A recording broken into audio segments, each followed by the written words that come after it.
Guys, update tayo sa Bagyo. Ito yung padating na super typhoon sa Pilipinas, guys. So magdasal tayo na tumaas pa to.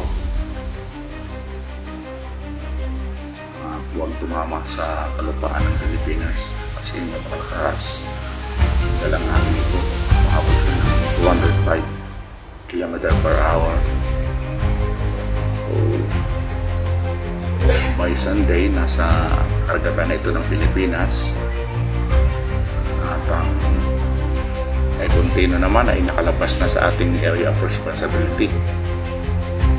So, papunta na siya ng Vietnam. So, nasa karagatan pa siya ng Guam at Palau.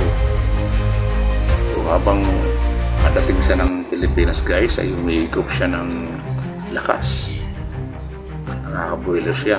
Kaya pagdating sa karagatan ng Pilipinas ay magiging 205 km/h na siya. So ang forecast ay Sunday 2 AM. Kaya guys, panalangin to guys natin na tumaas na lang papunta dito araw dumaan sa Pilipinas. Yan guys, mag-ingat po tayo guys at mas masasana ng mahal na Diyos ating bansa.